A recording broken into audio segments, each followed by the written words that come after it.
शुभ वंदन बच्चों। आज हम कक्षा 9 में हिंदी काव्य के वाक पाठ का अध्ययन करेंगे। यह पाठ ललद्य ललद्यद जी ने लिखा है। कश्मीरी भाषा की लोकप्रिय संत कवियत्री ललद्यद का जन्म सन 1320 के लगभग कश्मीर स्थित पाम्पोर के सिमपुरा गांव में हुआ था।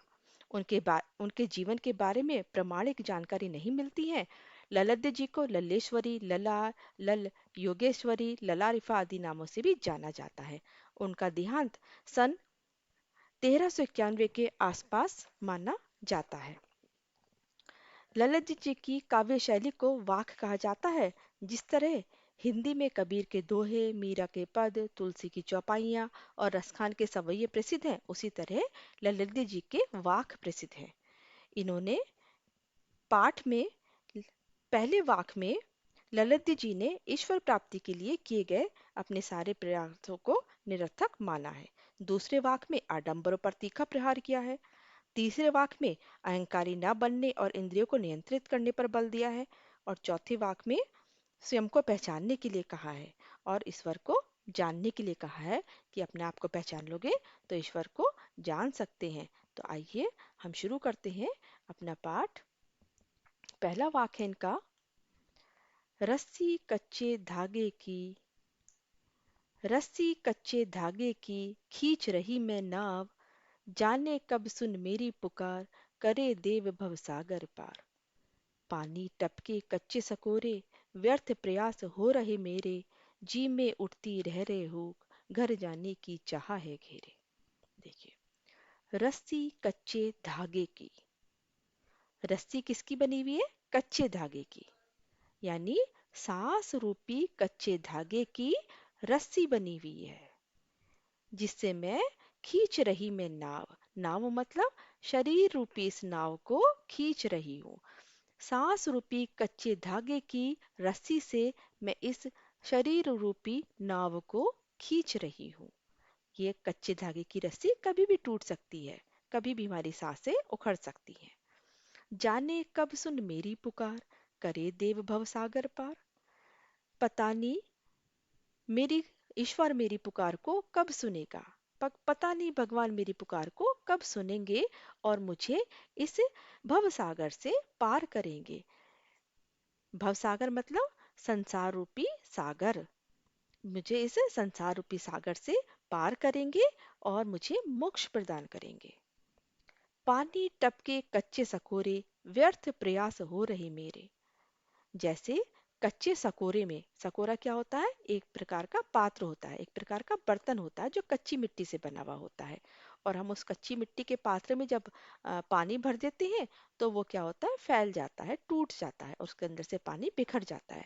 उसी प्रकार से कवित्री के द्वारा किए गए सारे प्रयास व्यर्थ हो रहे हैं, खराब हो रहे हैं।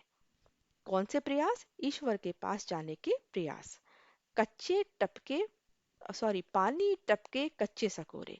जैसे कच्चे सकोरे से पानी टपक जाता है, उसी प्रकार से ईश्वर के पास जाने के, मोक्ष प्राप्त करने के मेरे सारे प्रयास व्यर्थ हो रहे हैं, बेकार हो रहे हैं। जी में उठती रह रहे हुक। जी मतलब मन। मेरे मन में बार बार यह हुक उठती है, ये वेदना, ये पीड़ा उठती है। घर जाने की चाह है घेरे, और मैं अपने घर जाना चाहती हूँ। घर कौन सा है उसका?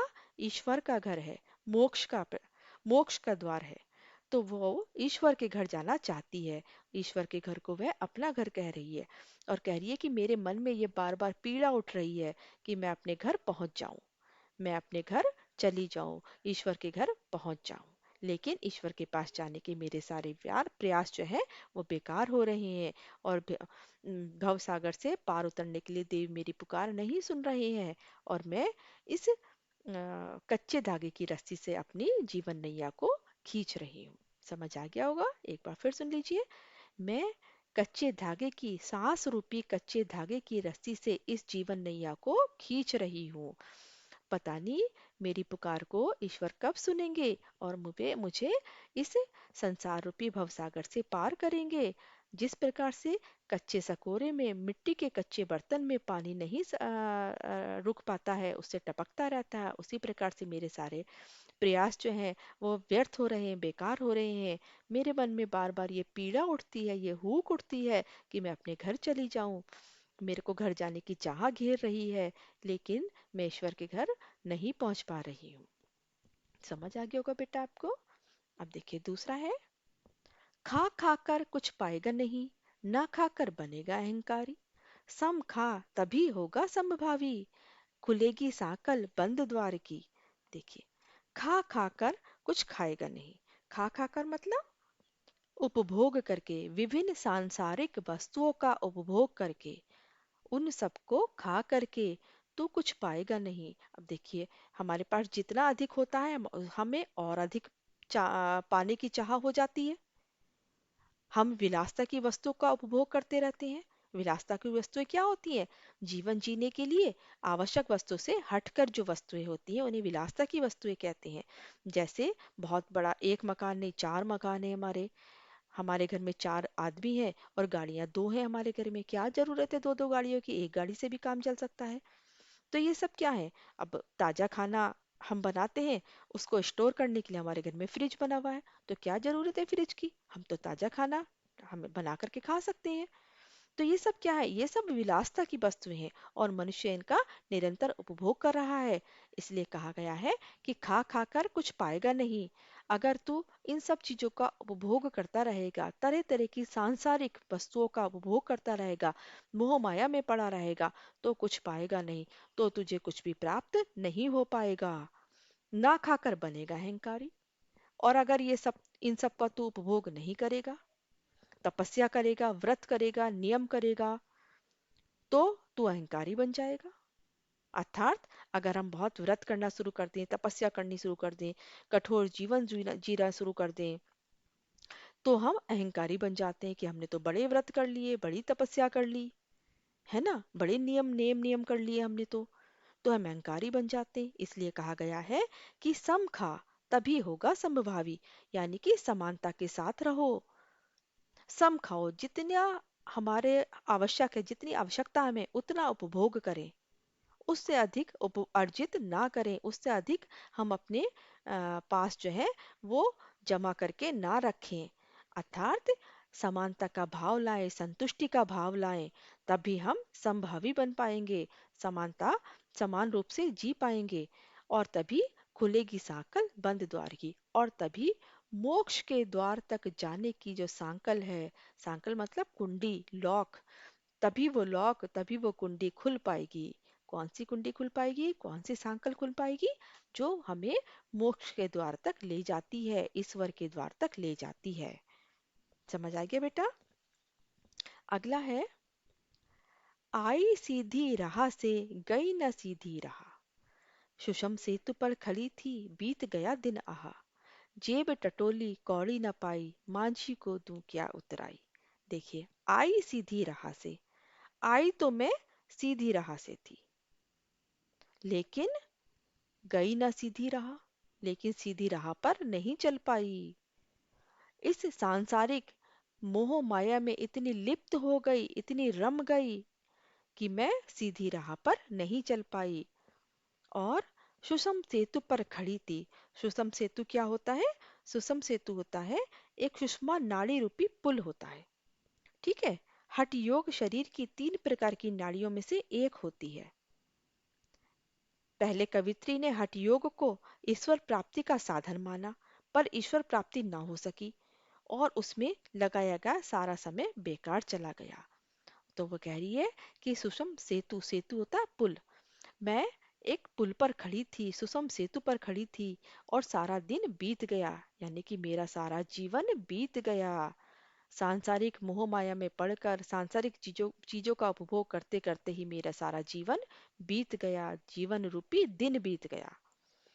जेब टटोली कौड़ी न पाई, और जब मैंने अपनी जेब टटोली, जेब मतली जेब मतलब अपने पूरे पिछले जीवन को देखा, जेब रूपी जीवन को देखा, तो उसमें मुझे एक भी कौड़ी नहीं मिल पाई। कौड़ी मतलब, कौड़ी कहते हैं मूल्य को, पूंजी को, धन को। तो कौड़ी मतलब सत्कर्म, यहाँ पर कौड़ी का मतलब सत्कर्म से है। जब मैंने अपने पूरे जीवन को देखा तो मुझे एक भी सत्कर्म नहीं दिखाई दिया, कौड़ी के रूप में कोई भी सत्कर्म मुझे दिखाई नहीं दिया। मांझी को दूं क्या उतराई। मांझी किसे कहते हैं? मांझी कहते हैं जो नाव को चलाने वाला नाविक होता है, जो हमें पुल जो हमें जो एक भवसागर है उससे पार लगाता है, उसे हम नाविक कहते हैं, उसे हम मांझी कहते हैं। तो ईश्वर रूपी मांझी, यहाँ पर मांझी की तुलना ईश्वर से की गई है।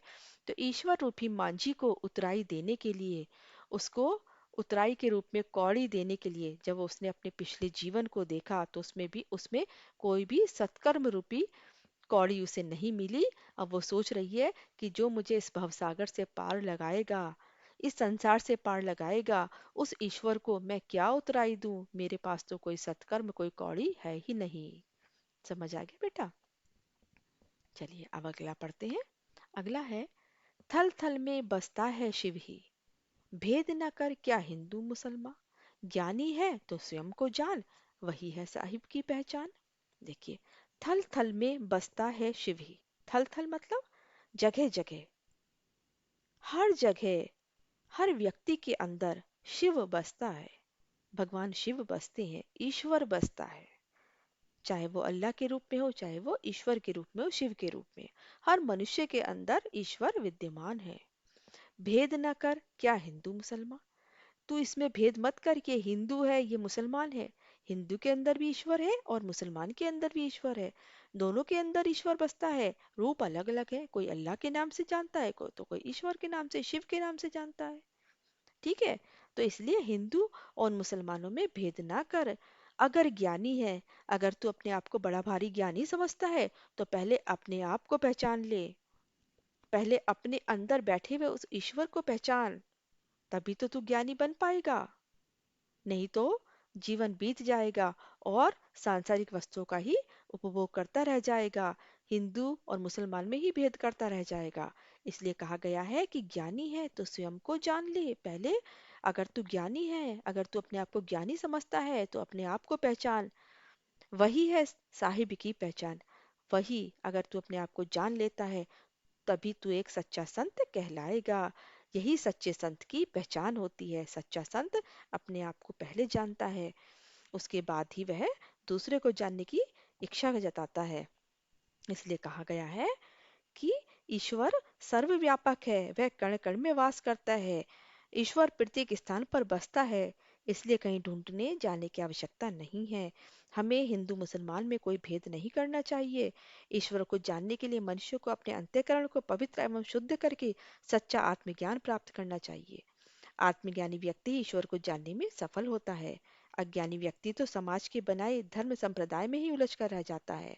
इसलिए कहा गया है कि हमें धार्मिक संकीर्णताओं से ऊपर उठना चाहिए और स्वयं को जानकर ही ईश्वर को पहचानने पहचानने की कोशिश करनी चाहिए।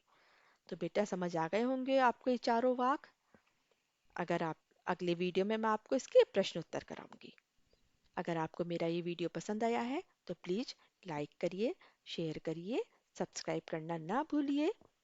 खुश रहिए, स्वस्थ रहिए। धन्यवाद।